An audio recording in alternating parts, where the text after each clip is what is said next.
Génération FM. Generation FM, the best radio. Génération FM. Merci de nous choisir sur la fréquence modulaire, la 93.4 Génération FM pour votre émission Carte sur table qui vous revient aujourd'hui ce dimanche avec un invité, Taïbou Diédhiou, ancien adjoint au maire de la commune de Ziguinchor et responsable politique pour le mouvement Dogo pour un grand Sénégal ici à Ziguinchor. Il est également un collaborateur, un proche collaborateur du ministre Doudou Ka. Merci d'avoir accepté notre invitation, M. Taïbou Diédhiou.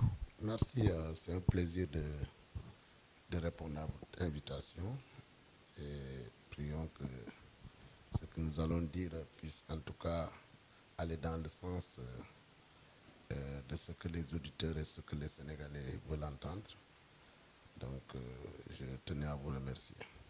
Le Sénégal qui vit des moments intenses justement de sa vie démocratique, des moments justement qui sont cruciaux comme on le dit, mais on vit justement un contexte de décrispation, donc un contexte assez particulier dans ce pays renommé, un pays qui a été plusieurs fois cité en exemple de par de sa vitalité, la vitalité de sa démocratie. Taïbou Diédhiou, vous êtes un acteur politique, vous êtes au sud du pays, vous représentez justement dignement le Togo pour un grand Sénégal dirigé par le ministre Doudou Ka. Dites-nous un peu comment ça se passe politiquement parlant, comment vont les choses? Est-ce que vous vivez justement cette actualité politique au sein de votre mouvement? Merci Khalil, je voudrais vous remercier de l'invitation et dire que je suis là au nom du ministre Doudou Ka, au nom de son mouvement que je dirige au niveau de Ziguinchor, coordinateur du Dogo pour le Grand Sénégal à Ziguinchor, avec des hommes et des femmes, en tout cas, qui composent cette coordination. Saluer un peu la confiance qu'il a placée en nous et remercier en tout cas tous les militants sympathisants de la coalition Dogo pour le Grand Sénégal à Ziguinchor et partout ailleurs. Et ce climat de décrispation, en tout cas, nous le vivons avec honneur, nous le vivons avec satisfaction. Et je pense que le Sénégal, comme vous l'avez dit, est un grand pays de démocratie où les institutions fonctionnent. Et aujourd'hui, avec, je pense que la décision du Conseil constitutionnel, en tout cas, cela dénote clairement qu'au Sénégal, il y a toujours un sursaut patriotique, il y a toujours un sursaut national et cette démocratie fonctionne parce que quelque part des institutions, il y a séparation. Il y a la séparation des pouvoirs entre les institutions fonctionnent. Et comme vous le savez, l'Assemblée générale a pris une décision. Le président de la République a abrogé le décret convoquant, comment dirais-je, le collège pour le collège électoral. Et aujourd'hui, le Conseil constitutionnel a décidé. Et véritablement, vous avez vu hier le communiqué sorti de la présidence et que le président de la République, en tout cas, s'est engagé à se conformer à la décision, n'est-ce pas, du Conseil constitutionnel. Et vous en réjouissez justement? Mais absolument, absolument. Cela dénote que ce que les gens disaient par rapport à nos différentes institutions, c'est un démenti formel, en tout cas, que le Conseil constitutionnel a en tout cas servi. Parce que les gens disaient que le Conseil constitutionnel est merci, en tout cas à la merci du président de la République. Et vous l'avez constaté hier, il a pris un peu le contre-pied du président et de l'Assemblée nationale. Donc, parce que, comme on le dit, le Sénégal, en tout cas, a une tradition démocratique.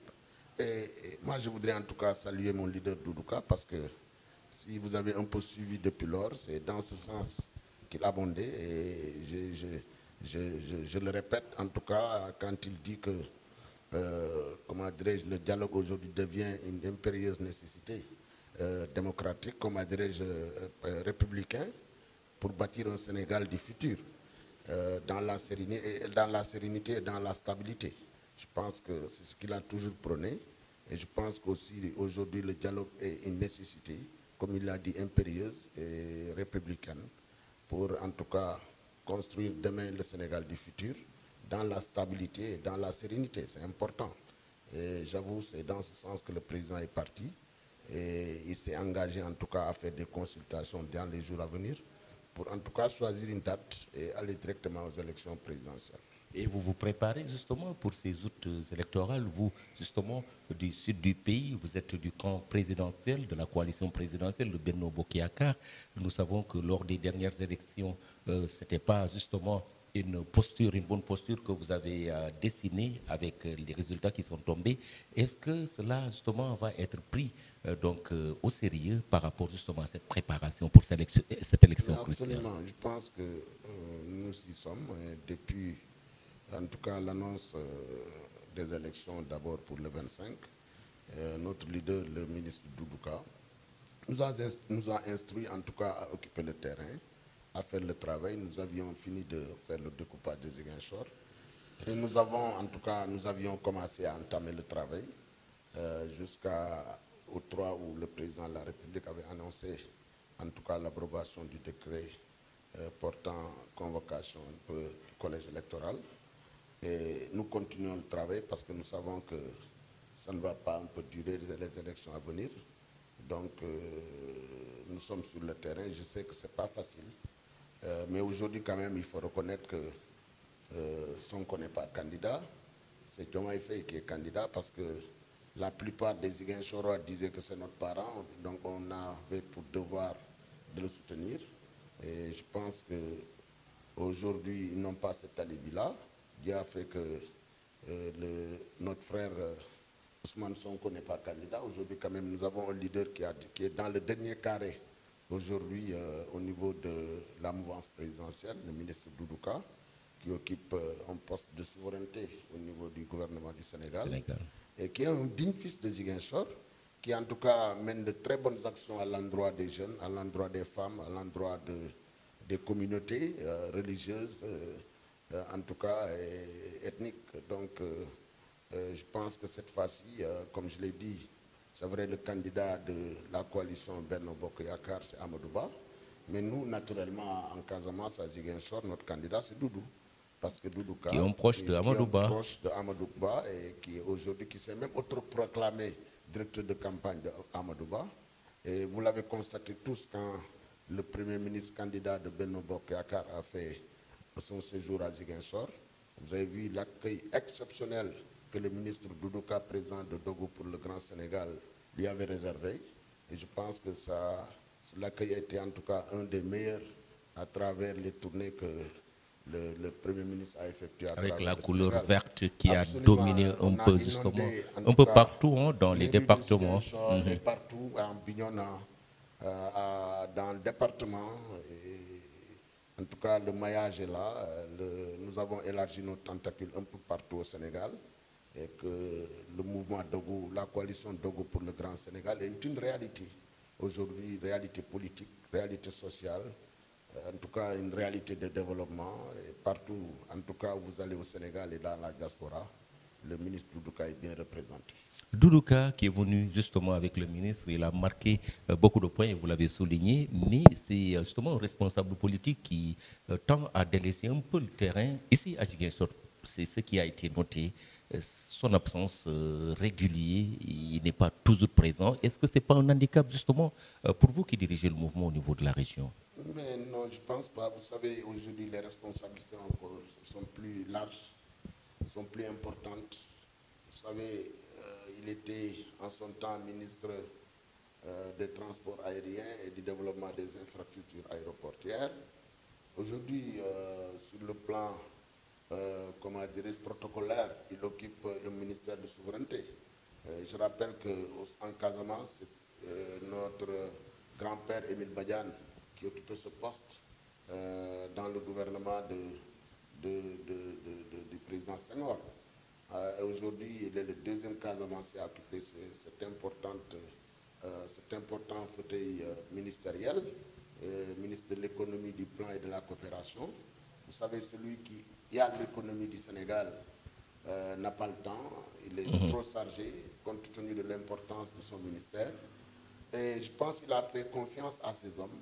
Et autour de moi, j'ai des femmes de qualité, j'ai des hommes de qualité qui chaque jour, quotidiennement en tout cas, travaillent pour massifier, pour élargir en tout cas les tentacules de la coalition Dogo pour le Grand Sénégal, voire la coalition Dogo, la coalition Benno Bokk Yakaar. C'est la famille que nous appartenons. Donc, moi je pense que chaque fois que de besoin, quand c'est important, il est là. Et vous savez, aujourd'hui, avec le téléphone, avec Internet, il n'a pas tout le temps besoin d'être là pour nous donner des directives. Par le téléphone, par les réseaux sociaux, nous communiquons. Et je pense que nous sommes en train de le représenter dignement. Et en tout cas, chaque fois, nous nous rendons compte et chaque fois, il nous donne des instructions allant dans le sens d'en tout cas consolider les acquis, travailler pour que véritablement la situation puisse changer. Et je pense que les Ziguinchorois sont en train de comprendre.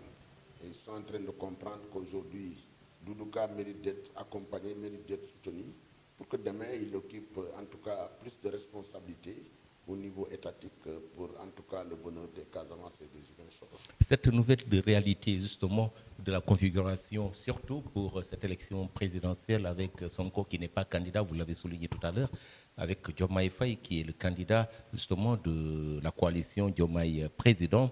Ici à Ziguinchor, ça peut changer les choses. Est-ce que la remontada que vous souhaitez, est-ce que cette remontada est possible? Bon, je voudrais en tout cas relever une chose d'abord.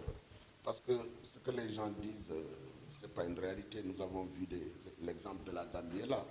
Quand je vois certaines personnes dire que voilà, Diomaye Faye, on soutient Diomaye Faye parce que quand il sera demain président, je touche du bois,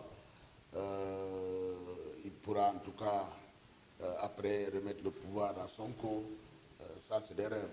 Parce que je dis que le cas partant de la Gambie là et d'autres exemples. C'est un exemple. Parce que quand M. Dabo avait des difficultés en Gambie, il a mis en selle Adama Barrow. Et au finish, il est aujourd'hui à son 3e mandat. Il n'a jamais transmis le pouvoir à Adama Barrow. Donc, vous savez, le pouvoir, c'est autre chose. Le pouvoir, c'est autre chose. Ça peut changer l'homme. En tout cas, comme je l'ai dit, c'est le bon Dieu qui donne le pouvoir. Mais ce qui est constant, on ne peut pas partager le pouvoir. Et moi, je ne crois pas que quelqu'un puisse aller au pouvoir et ensuite transmettre le pouvoir futur, son leader d'antan. Et ce qui est constant, moi, je pense qu'aujourd'hui, nous avons des dignes fils casamancés qui sont là, comme Sonko, à l'image du ministre Doudou Ka, à l'image d'Abdoulaye Baldé et d'autres personnalités qui sont là, qui ont quand même cet engagement, en tout cas, et cette posture véritablement de porter Ziguinchor en tout cas dans l'échiquier national. Et je pense qu'au-delà d'aujourd'hui, comment dirais-je, Sonko n'est pas en jeu. Donc moi je pense que valablement les Ziguinchorois à l'unanimité, et comme je l'ai dit, doivent soutenir leurs dignes fils qui sont là, qui sont en train de se battre pour Ziguinchor. Et hier, c'était Baldé qui était là à la mairie. Nous avons vu ce qu'il a fait en termes de réalisation, avec l'accompagnement, bien sûr, de l'État du Sénégal. Aujourd'hui, Doudou Ka, n'étant même pas maire, a quand même sur beaucoup de domaines dans le domaine du sport, dans le domaine de la culture, dans le domaine du développement, en tout cas dans le secteur des femmes, dans le domaine communautaire, dans le domaine religieux. Il a apporté en tout cas un plus-value, un accompagnement qui a permis quand même aux Casamance et aux Ziguinchorois de se décomplexer par rapport aux autres régions. Et j'avoue, quelqu'un comme ça, si on le renforce, si on leur donne plus de force, je pense que ça sera dans l'intérêt des Ziguinchorois et des Casamance. Quand on vous comprend bien, Taïbou Diédhiou, je rappelle qu'il est notre invité pour cette émission Carte sur table sur Génération FM, la 93.4. Merci également de nous suivre sur nos plateformes digitales. Taïbou Diédhiou, quand on vous entend, on pense que voter pour Amadouba, c'est renforcer la posture de Doudou Ka pour de meilleures choses pour Ziguinchor. Absolument. Vous savez, aujourd'hui, Doudou Ka est une réalité politique au Sénégal. C'est une réalité politique et partout où est passé le président de la République, il a constaté que Doudou est partout, en tout cas, des gens qui croient en lui, des gens qui le portent au nord, au sud, à l'est, au centre du Sénégal et même dans la diaspora. Donc, par conséquent, nous avons un fils quand même qui, malgré tout ce qu'il fait ailleurs, le fait plus au niveau de la Casamance, particulièrement au niveau de Ziguinchor.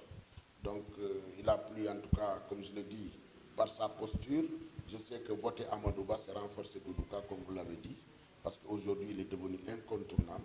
Et il a un mouvement, comme je l'ai dit, parce que beaucoup de vos confrères disent, mais Doudou, pourquoi? Parce que nous, comme je l'ai dit, quand il s'est agi, n'est-ce pas, de postuler à la candidature pour la présidentielle au niveau de Benno Bokk Yakaar, candidat à la candidature, nous, en tant que ses souteneurs, en tant que ses sympathisants et ses collaborateurs, nous avons souhaité qu'il participe à la candidature au niveau de Benno Bokk Yakaar, donc candidat à la candidature, mais il a été constant dans ses propos parce que avant cela, il avait déclaré clairement que lui, son choix, c'est le choix du président de la République.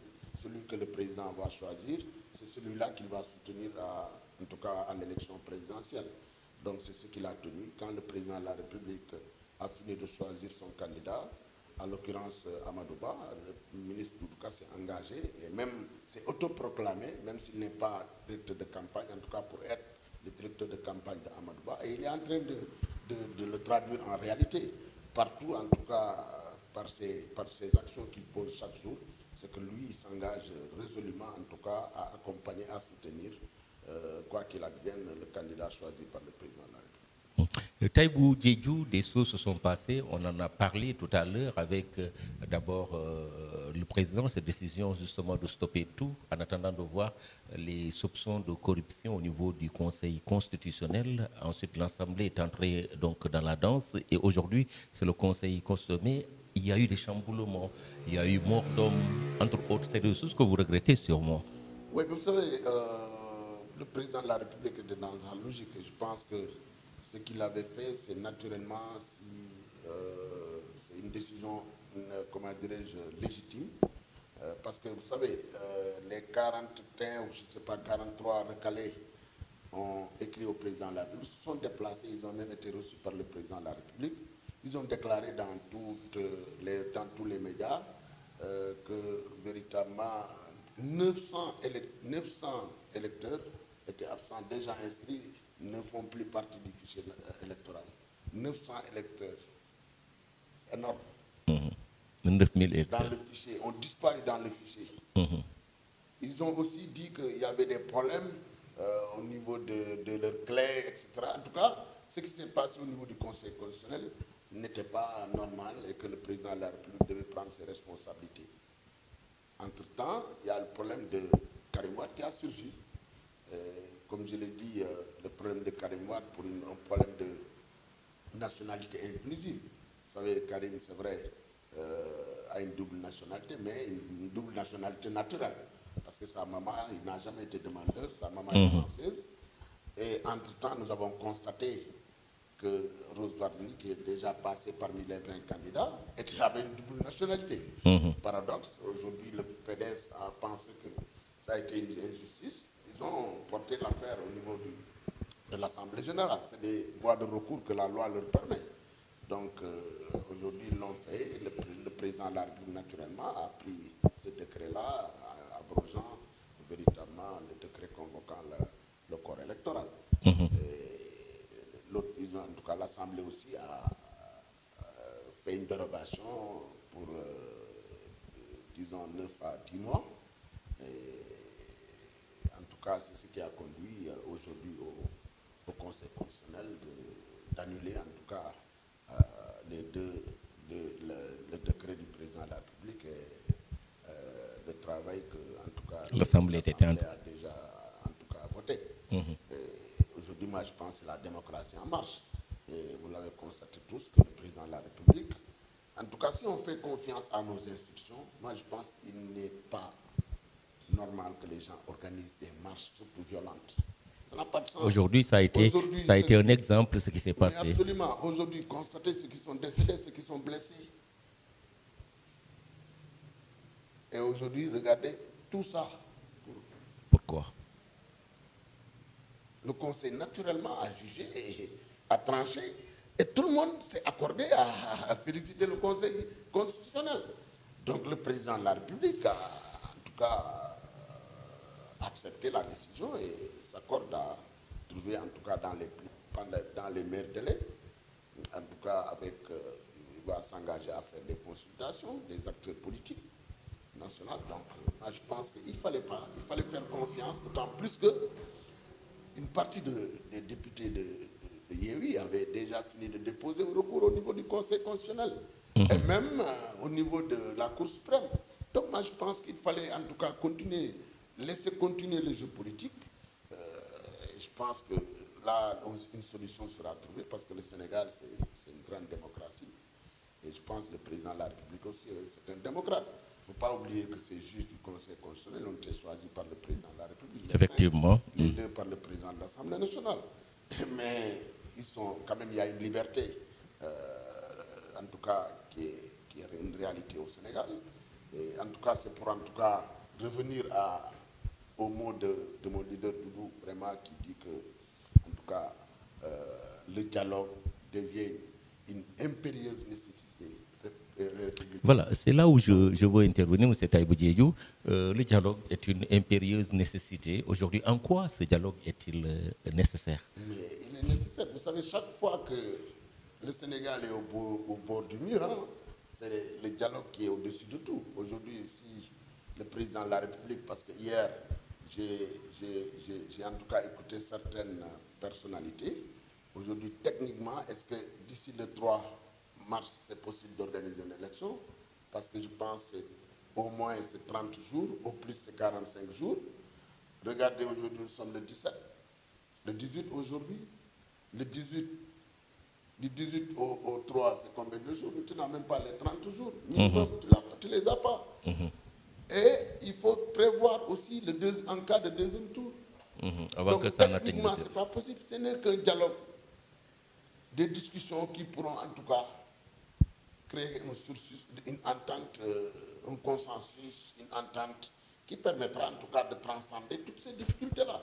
Moi, je pense que ça, comme mon leader l'a dit, hein, c'est une impérieuse nécessité républicaine permettant de construire le Sénégal du futur. Il va au-delà véritablement de cet instant-là. Il pense au Sénégal de demain. Et c'est important pour le construire dans la sérénité et dans la stabilité. C'est important parce qu'aujourd'hui, les jeunes qu'on met au devant, n'est-ce pas, qui meurent comme des mouches, c'est pas bien. C'est pas bien qu'ils se blessent. Après, demain, vous êtes abandonnés, vous n'êtes pas truc. C'est vrai, il faut se battre. La démocratie a besoin d'un combat, mais il faut aller jusqu'au bout du processus. Maintenant, si les gens se sentent un peu lésés autres, les gens peuvent engager des combats véritablement pacifiques. Moi, je pense qu'on peut obtenir tout dans la paix, dans un contexte pacifique. Parce que le Sénégal, quand même, ne doit pas, je pense qu'on ne mérite pas de basculer, en tout cas, dans la violence. Et je pense qu'aujourd'hui, en tout cas, ce qui s'est passé avant-hier a fini de démontrer que le Sénégal, c'est un grand pays de démocratie. Un grand pays de démocratie, ouais. On a vu beaucoup de prisonniers qui sont libérés. Est-ce que c'est le dialogue qui a démarré? Oui, mais c'est le président qui s'est engagé n'est-ce pas, comment on le dit, à décrisper le climat. Et c'est ce qu'il est en train de faire. Moi, je pense que c'est une volonté qui est là. Il y a des bonnes volontés aussi, parce que le Sénégal a des socles qui permettent chaque fois que de besoin de permettre en tout cas le dialogue, la discussion de s'imposer. Et aujourd'hui, je pense qu'il est en train de décrisper le climat. Et maintenant, il reste aux autres. Et moi, je pense que le président de la République, il l'a toujours fait, hein, il s'est toujours engagé quand c'est des moments difficiles, parce que quand même, le contexte, peut-être en son temps, appelé à ce que véritablement on puisse calmer les choses. Aujourd'hui, en tout cas, il est en train de le montrer, aujourd'hui à travers le monde. Parce que nous, on n'a pas besoin de... On n'a pas à prendre des autres, hein, que ce soit les États-Unis, la France et autres. Le Sénégal, en tout cas, des moments difficiles, a toujours en tout cas, montré ce sursaut de patriotisme. Patriotique et ce sursaut national qui permet en tout cas de transcender des fois des difficultés et véritablement d'être en tout cas en Sénégal uni. Et moi je pense que l'essentiel c'est d'être ensemble Ce qui nous unit, c'est le Sénégal. Et en tout cas, le président de la République a toujours montré que le Sénégal est au-dessus de ses ambitions. Ce qui est important, il a toujours dit, la patrie avant le parti. La partie avant le parti, mais dans votre coalition, il y avait ceux qui étaient engagés dans l'autodestruction, c'est-à-dire ceux qui critiquaient un peu Amadou Ba, entre autres choses, et ils sont dans le Benno Bokk Yakaar. Nous avons vu la position de Doudou Ka, votre mentor, par rapport à tout cela. Il a montré justement une posture, en tout cas, donc qu'il faut saluer, à côté de Amadou Ba, le candidat choisi par le président Macky Sall.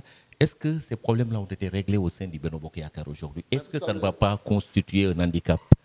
Ouais, vous savez le ministre Doudou Ka, le président du Dogo pour le Grand Sénégal, a toujours été constant dans ses propos, constant dans sa démarche.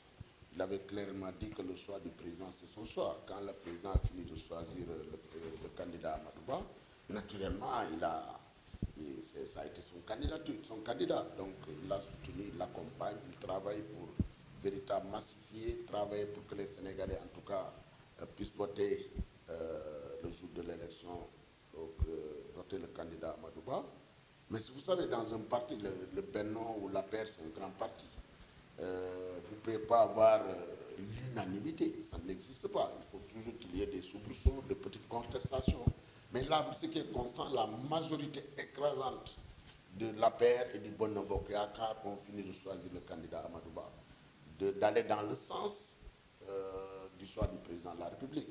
Et ça, c'est constant. Mais ça ne manque pas. Je pense que d'ici les élections, nous pourrons en tout cas nous entendre, ceux qui sont à la traîne, qu'on puisse les récupérer pour que véritablement, même aller au-delà du Benno. Moi, je prie que ça soit, en tout cas, la famille libérale, parce que ça a été un choix un souhait du président. Vous souhaitez être soutenu par le Parti démocratique sénégalais? Que la famille libérale, en tout cas, puisse en tout cas soutenir le candidat Amadou Ba, parce que c'est une invite que vous faites au Parti démocratique sénégalais. En tout cas, c'est le souhait véritablement, ça a été le souhait du président Abdoulaye Wade, qui veut que les libéraux gouvernent pendant 50 ans. Aujourd'hui, l'identité remarquable au niveau des candidats libéraux, c'est naturellement Amadou Ba. Et je pense que si tout le monde fait bloc autour de sa candidature, autour de notre candidat Amadou Ba, je pense que le premier tour sera assuré.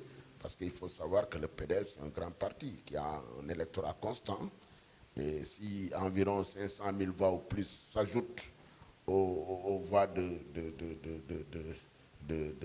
Benno Bokk Yakaar, et le même appel est lancé à l'endroit de Idrissa Seck, qui est aussi un libéral. Et vous l'invitez à suspendre un peu son engagement, sa candidature. C'est de faire un bloc des libéraux, accompagné des autres. Parce qu'il y a au niveau les socialistes, les progressistes, qui sont des socialistes républicains. Il y a l'AFP, il y a d'autres partis donc moi je pense que c'est au-delà des libéraux, aller avec les autres. C'est ce qui sont en tout cas pour la République. Donc aller en tout cas faire un bloc autour de notre candidat, je sais que le premier tour sera assuré.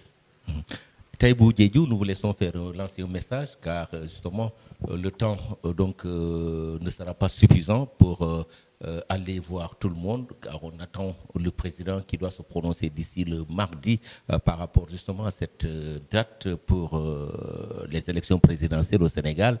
Et un message à vos collaborateurs au niveau du Sud par rapport à ce que vous attendez d'eux en termes d'engagement.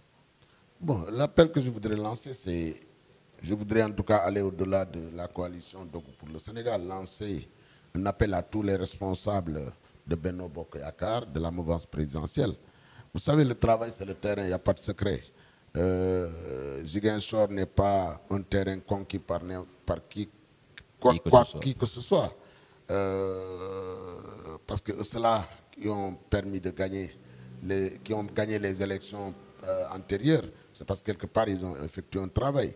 Pour moi, rien n'est perdu. Rien n'est perdu. En tout cas, compte tenu de ce que le président de la République, les réalisations du président de la République à Ziguinchor et en Casamance, compte tenu de ce que nos leaders, que ce soit Doudou Ka, Abdoulaye Baldé et d'autres, ont fait pour Ziguinchor, je pense que si on équipe le terrain, si on parle à nos frères, si on ne parle à nos parents, si on parle à nos mamans, je pense que le manque de communication, c'est par manque d'explication qu'il y a des malentendus. C'est là où naissent les malentendus. Donc moi, je pense que nous avons en tout cas tout pour renverser la tendance, d'autant plus que celui que les gens pensent que c'est notre parent, il faut l'aider parce que aujourd'hui Dieu a fait que c'est pas par la volonté de Dieu, parce que c'est Dieu qui décide. Personne ne peut empêcher Ousmane Sonko d'être candidat, ça c'est la volonté divine. Donc moi je pense que quand il n'est pas là, vous avez d'autres fils, vous avez d'autres frères qui sont là, qui se battent chaque jour pour le développement des Ziguinchor, qui se battent chaque jour pour comment dirais-je, que Ziguinchor en tout cas soit une des meilleures régions, une des meilleures villes du pays. Par conséquent, je pense que cela mérite en tout cas d'être accompagné, d'être soutenu. Et je pense que si on s'engage en tout cas dans cette dynamique-là, de communiquer avec nos parents, communiquer avec nos frères, surtout les jeunes, qu'ils comprennent qu'aujourd'hui rien n'est perdu et que Doudou est là, Abdoulaye Baldé est là, d'autres responsables sont là. Je pense que, Inch'Allah, s'ils le comprennent, ils voteront massivement parce que voter Amadouba, c'est voter Doudouka, c'est voter Abdoulaye Baldé et les autres responsables. Taïbou Diédhiou est notre invité dans cette émission Carte sur table. Nous avons donc fini cette première partie. Nous passons à la deuxième. mbokk yi di leen nuyu ko nekk ci turam ak santam di leen fàttali na ngi déglu seen rajo Génération FM ak seen naataango Amady Khalilou Diémé bu leen di gunge ci émission politique bi Carte sur table tey dellu si nañu ak suñu invité ki di Taïbou Diédhiou nekkal fii coordonnateur régional bu donc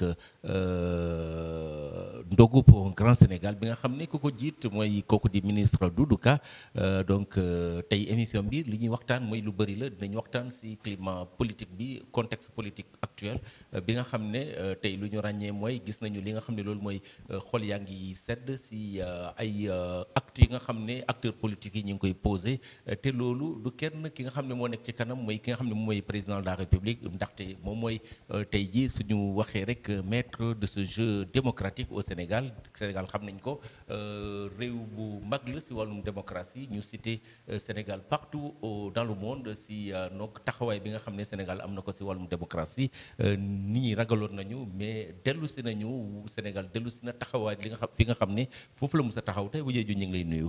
maa ngi lay fay Khalil di la remercier ci invitation bi ñuy ñaan en tout cas lu ñu wax fii mu am njëriñ pour Ziguinchor yi ak Sénégalais yi. tey nga doon suñu invité ñu ngi lay jaajëfal ci disponibilité bi nga wax ñu rek ban taxawaay la ndogu nekk di am fii ci Ziguinchor gannaaw bu ñuy dund contexte bi nga xam ne bu particulier contexte politique laa bëgg a wax bu particulier tey ci Sénégal. Merci Khalil. Moi je pense que ñun on est à l'image de notre leader.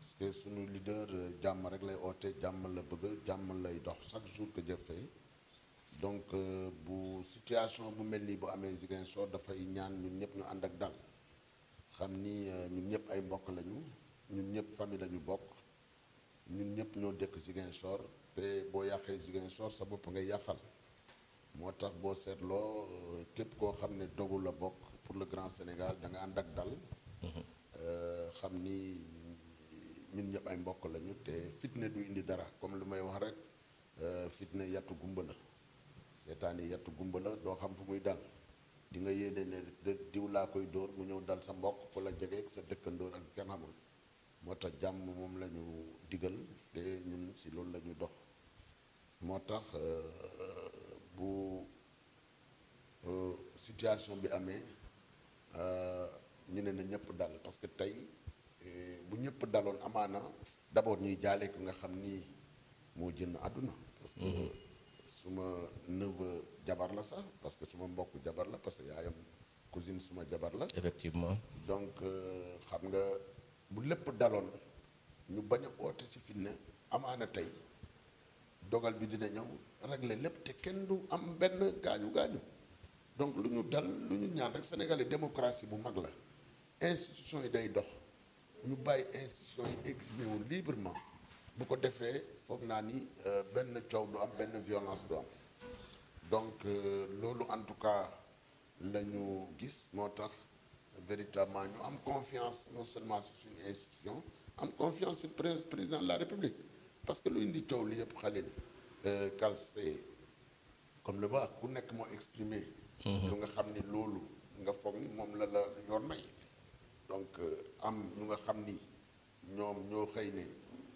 fichier électoral bi am na 900 inscrits yu nga xam ne nekkatuñu fa xam nga fu 900 inscrits jóge ci fichier 9000 loolu dafa 900 000 pardon 900 000 électeurs jóge ci benn fichier loolu mun na basculer loo donc ñëw ne nuñ leen ñu nga xam ni les recalés ñu ñëw taxaw ne président na jël responsabilité parce que nu ñu leen recalé ñoom pour ñoom jaarul yoon mu am ay affaire double nationalité am ay accusation ba donc yooyu yëpp boo ko tënkee président si yoonam la newoon mu bëgg lépp leer mu xayma lépp moo tax mu abrogé décret boobu bu nga xam ne moo convoqué corps électoral bi assemblée tubeel si nga xam ne pour ñoom seen candidat dafa war a bokk ñu deyaat assemblée donc yoon moo leen ko may donc ki nga xam ni mooy xool conformité ndax ànd nag loi bi wala constitution bi et cetera mais conseil constitutionnel tranché bu mu jëlee décision mais ñëpp a si tënku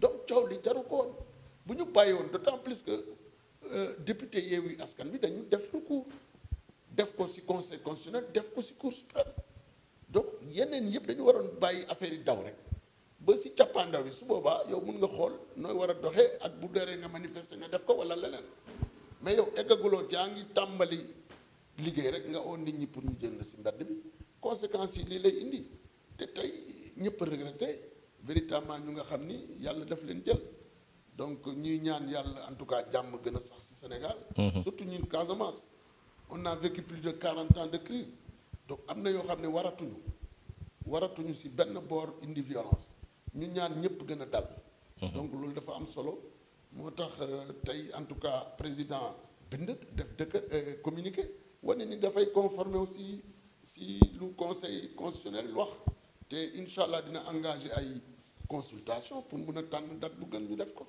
donc lii yëpp jaru ko woon président c'est un démocrate c'est un républicain wax na ko bu muy taxawal bu muy jël nguur bi wax na la patrie avant le parti donc lu mu gëm mooy Sénégal intérêt Sénégal moo gën du nekk te sunu leader tam ci loolu lay dox parce que moom dafa ne Doudou Ka yemul si Sénégal tey Sénégal suba lay xalaat Sénégal suba parce que ministre de l'économie yow yaa yore yaay dugal xaalis Sénégal bépp coopération buy am signé coopération de financement ak lépp mu doon yaay dégager plan yi lu nga xam ne nooy dem ba xaalis dugg te diggante ba mu jëlee nekkee ministre de l'économie du plan et de la coopération gis na ñaata milliards yu dugg Sénégal parce que ñëpp a nangu ci Sénégal dëkk jàmm la te pour rappel rek tey maamam la remplacé parce que Émile Badiane nekkoon na fi Senghor ministre de l'économie et des finances du plan et de la coopération donc dañ ko war a gunge dañ ko war a jàppale ñu xam ni bu nekkee poste yu nga xam ni poste ministériel de souveraineté bu mu nekk am nga waxoon nga ma ko si le sànq si français voté Amadou Ba ndax loolu conforté posture Doudou Ka tamit voilà tey Doudou comme il est dans le dernier carré tey bu amee ay consultation fierté la pour ñun Casamance surtout ñun waa Ziguinchor il fait partie du dernier carré nga xam ne président dina toog ak ñoom waxtaan ak ñoom parce que wóolu na ko te moom moo ko won wóolute boobu jëfam taxawaayam doxalinam moo wone ba président am wóolute si moom donc fu mu nekk mérite la donc tey voté Amadou Ba c'est voté Doudou Ka voté Doudou Ka c'est voté Amadou Ba parce que Amadou Ba bu gañee suba taxawaay Doudou Ka day gën a jëm kanam day gën a dëgër day gën a ñoŋ si en tout cas gouvernement bu Sénégal moo tax ñuy ne waa Ziguinchor véritablement ñu delloo si ñëpp su xel xam ni ay doom yu bari la ñoom Sonko doomu Ziguinchor la Doudou doomu Ziguinchor la Abdoulaye Baldé doomu Ziguinchor la ñeneen ak ñeneen ay doomu Ziguinchor lañ Seydou Sané et cetera ay Benoît Sambou donc tey bu ñu tolloo fii yàlla def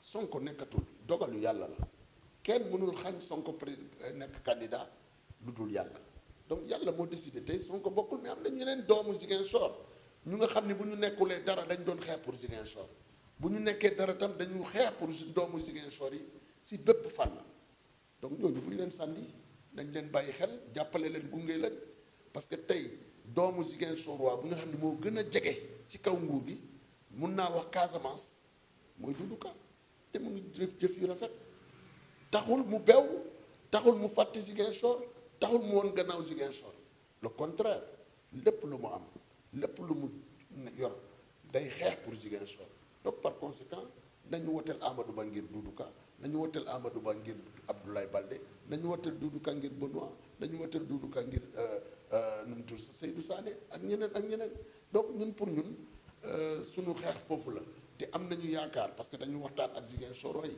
wax nga ko sànq lu tax léegi mënuñu gis Doudou Ka régulièrement Ziguinchor parce que dafa absenté duñ ko sentir ñoom ñoo ko wax de militants yi ñoo ko wax. mais charge yi la il faut nit ñi comprendre boo amee ministère de souveraineté xam nga ni déplacement yi bépp déplacement bu président di def à l'extérieur Doudou Ka day nekk wetam parce que mooy coopération mooy plan ak économie donc moom mooy outil pour jox ministre des finances donc tant que demul outil tant que demul signer ay convention wala ay kii de coopération mënul Sénégal mënul am entrée de fonds donc moo tax mu am wóolute si ñun ñu nga xam ne ñun la fi bàyyi en tant que coordinateur ak ñu nga xam ne ñoom laay àndal di liggéey pour ñu élargir suñu tentacule fu mu war a nekk ñu nekkal ko fa ñuy dox ci seeti militants yi dox ci seeti population yi di waxtaan ak ñoom foog naa ni si loolu la ñu nekk te am nañu yaakaar parce que lu ñu waxtaan ak population ñu ngi comprendre compte tenu parce que suñu leader dafa neex a xeexal parce que quand même mu ngi jàppale Ziguinchor si domaine fànn yëpp du si jigéen ñi du si religion bi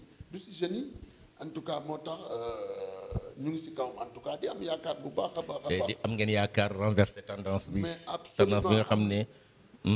am nañu yaakaar parce que amul benn doomu Ziguinchor bi nga xam ni candidat la directement à la présidence benn doomu Ziguinchor parce que nit ñi boo leen daan wax dañ leen non diw suñu mbokk la et cetera dañu bëgg a am président tey foog naa ni ñu gën a jege si kaw ñu gën a nekk si doomu Ziguinchor yi si kaw ñu ngi si Benno Bokk Yaakaar en l'occurrence le président le ministre Doudou Ka qui est en train en tout cas mu ngi def liggéey bu rafet ci nguur gi mu ngi aussi def liggéey bu rafet fii au niveau local donc foog naa ni comme Sonko new fii amuñu benn candidat bi nga xam ni fii Ziguinchor véritablement la jógee te nga xam ni ñu dañ ko ràññee parce que nekk Ziguinchor attention ñaar la am na Ziguinchor si tur ak Ziguinchor si dëkk parce que am na ay gars yoo xam ne boo leen candidat yoo xam ne boo leen waxoon tey diw duñ ko xam mais il se réclame de Ziguinchor parce que ñun ñu candidat yi la ñu wax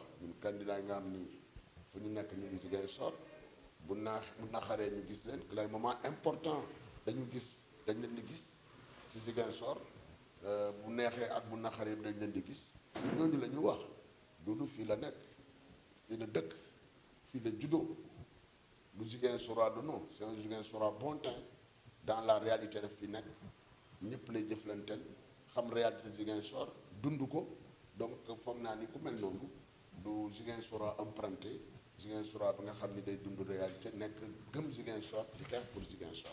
dégg nañ ko muy dëgëral justement taxawaayu président de la République bi nga xam ne moom mi ngi woote li nga xam ne loolu mooy waxtaan ñu duppee ko dialogue ci français ndax xalaat nga ni dialogue boobu dem ci dialogue bi moo tax tey ñuy gis ni ñu bëri ñu ngi leen di libérer ñi nga xam ne ñoom ay prisonniers la woon. waaw mais gis nga dialogue bi foog naa ni wax naa la ko ci nasaraan sànq ni Doudou Ka yàgg na ko woote. bala ñuy wax lii wax na ni waxtaan ci la lépp xaj avant président abrogé même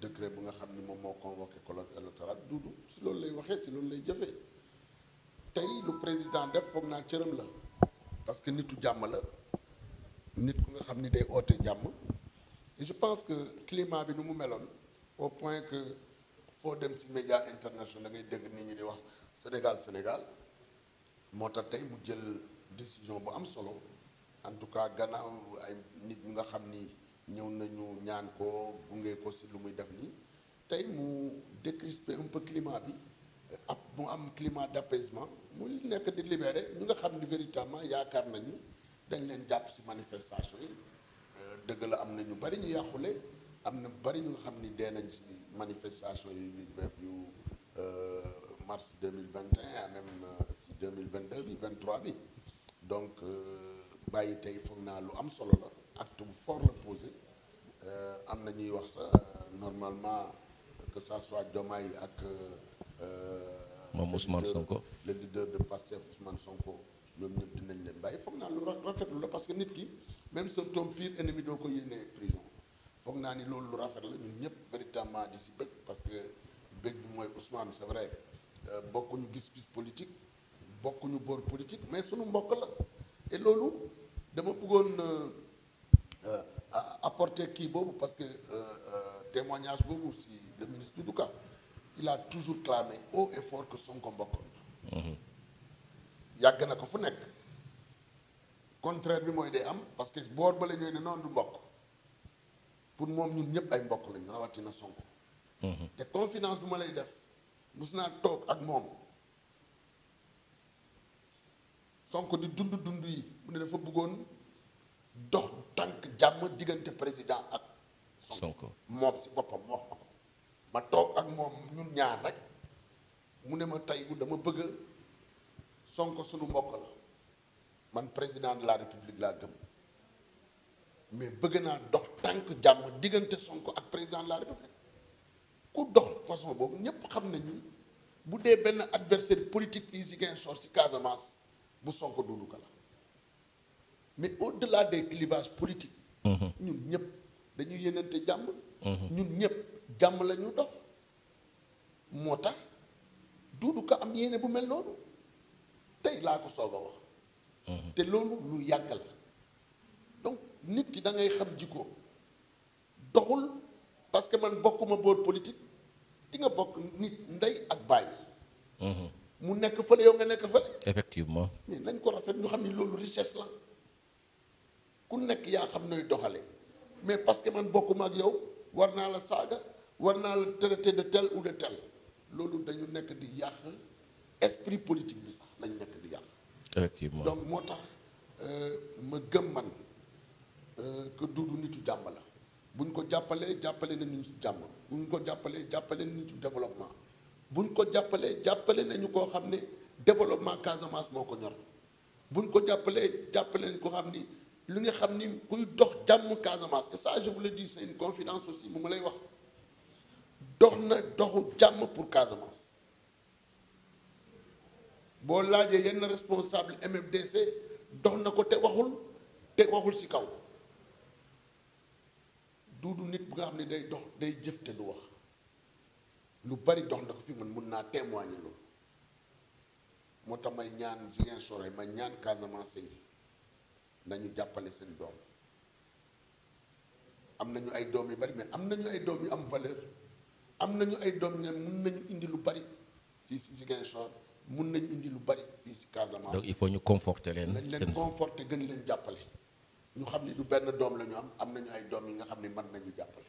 te tey yéen a ngi liggéey yéen waa Doggo pour un grand Sénégal ci biir Benno Bokk Yaakaar pour renverser tendance boobu bi nga wax fii ci Ziguinchor. absolument parce que nous croyons véritablement que fii c'est pas un terrain conquis parce que ñu tax ba Sonko gagné dañu liggéey foo ñu waxante dëgg liggéey bi moo des ñun des fois on aime le folklore c'est-à-dire folklore bi la ñu wàññi liggéey du folklore liggéey àndul ak tentamar langul nit ki da ngay dem seeti nit ñi waxtaan ak nit ñi wax leen seen projet politique comme lu may wax voté Amadou Ba mooy yokk taxawaay Doudou Ka keroog ñu ngi ma doon laaj alors Doudou dafa taxawal mouvement la taxawal pour ban ambition.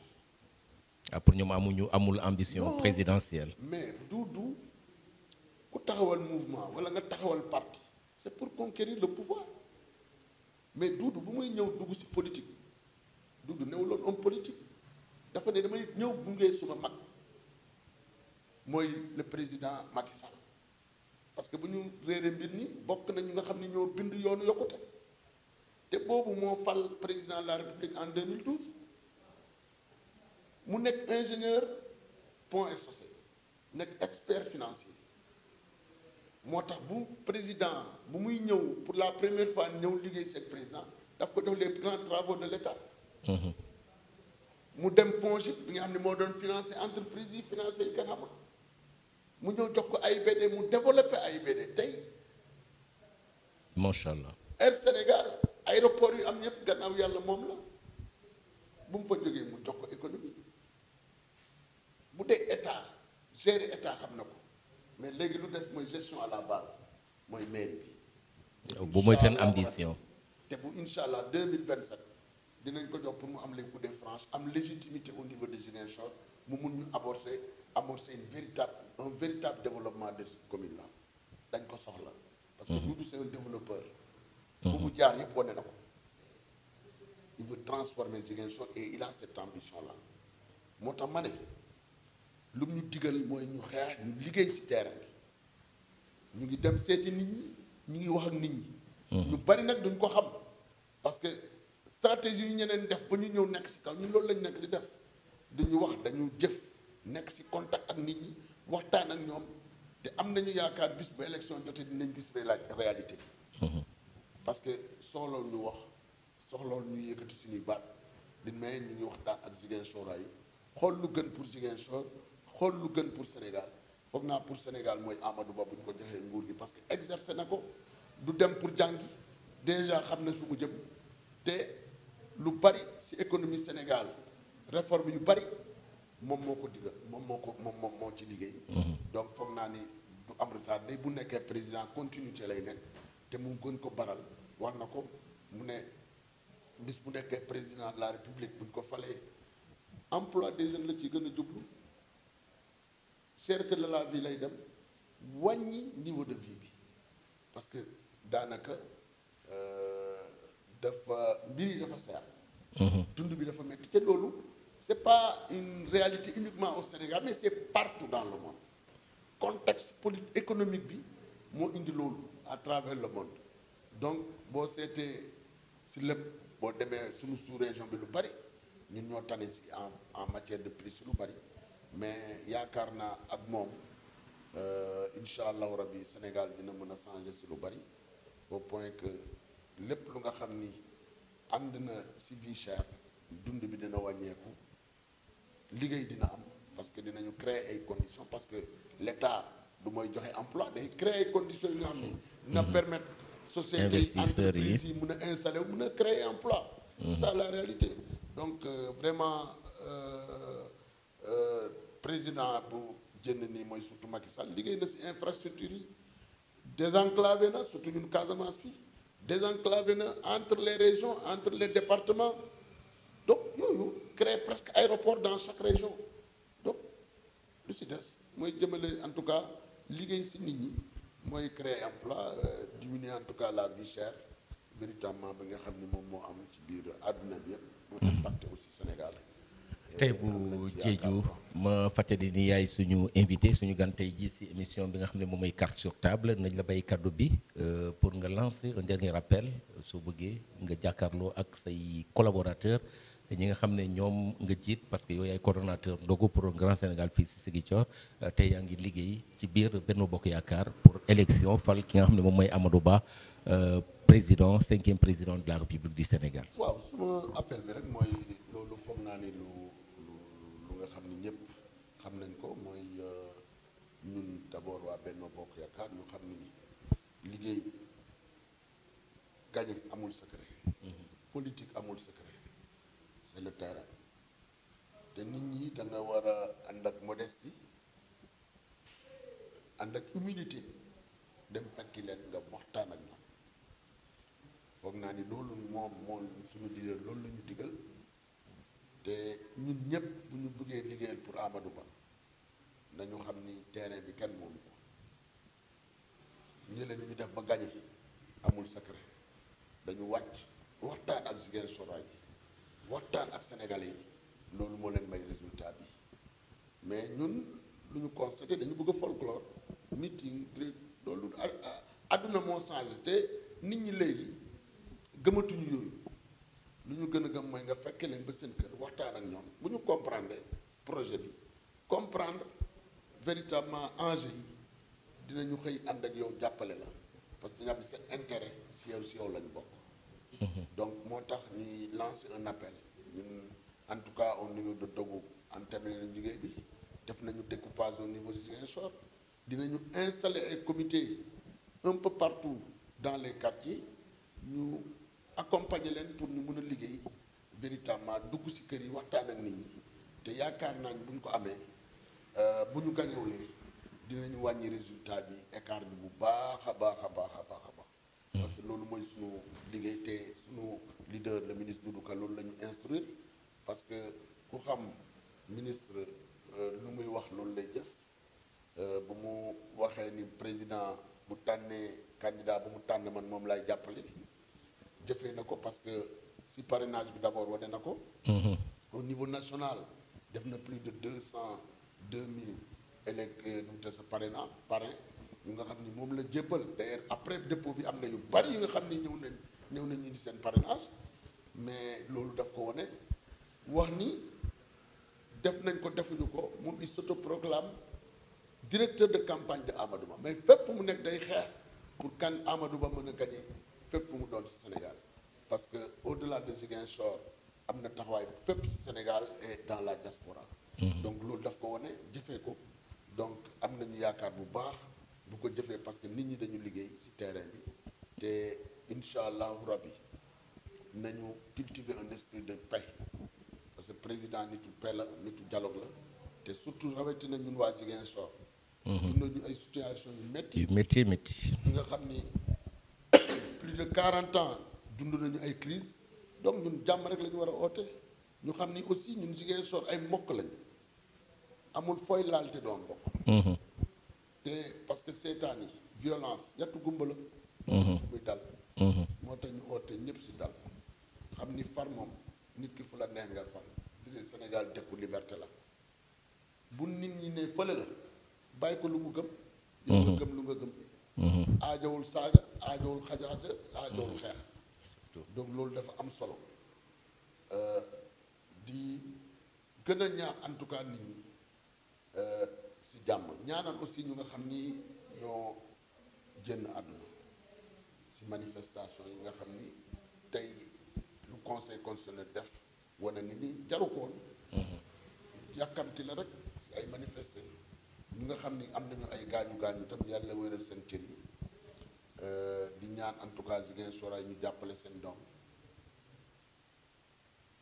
muy le ministre Doudou Ka xam naa yéenam pour Ziguinchor xam naa pas-pasam xam naa lu mu bëgg lu mu yéene pour Ziguinchor développeur la wax naa ko sànq boo xoolee fépp mu jaar résultat yi mu fa def moo tax man ñu bari ñu may dajal di waxtaan ñu ne 2027 bëgg yéene nañu Doudou Ka nekk fa waxuma moom loolu la bëgg de mais ñun loolu la ñu bëgg c'est bon à préciser ñun Ziguinchor yi dañ ko bëgg a yëkkati mu doon jaraafu Ziguinchor lu mu nekk di jëf lu mu nekk di def lu bari si lu muy def liggéeyu maire moo tax balaa 2027 2024 bi nañu gën a dëgëral taxawaayam si gouvernement Sénégal mooy ñu fal Amadou Ba comme président de la République loolu bu ñu ko defee dinañ gën a dëgëral taxawaayam si gouvernement du Sénégal ñu gën ko jox en tout cas les Boutés franches ñu mun ko ñëw fal comme maire de Ziguinchor mu mun ñu développer résolument notre ville ku nekk mën a gis boppam gën a am yéene toog Ziguinchor pour dund en tout cas mu war a dund loolu laa amoon lu may wax di la gërëm Kals si invitation bi di ne en tout cas yàlla nañ yàlla defal jàmm ñu dugg si élection yi si jàmm génn si jàmm incha allah le président le premier ministre Amadou Ba na ñu fal ko président de la République du Sénégal jërëjëf Taïbu Diédhiou jërëjëf Xavier Mendy ki nga xam ne moo nekkoon ci caméra bi nekk ci technique bi en même temps di leen jaajëfal yéen auditrices ak auditeurs yi ak internautes yi di leen jaajëfal ci déglu bi ak seetaan bi ngeen doon seetaan seen émission carte sur table Amady Khalilou Diémé moo leen doon gunge di leen jox rendez-vous très prochainement pour beneen émission ci Génération FM la radio de toutes les générations au revoir. Génération FM. Generation FM, the best radio. Génération FM.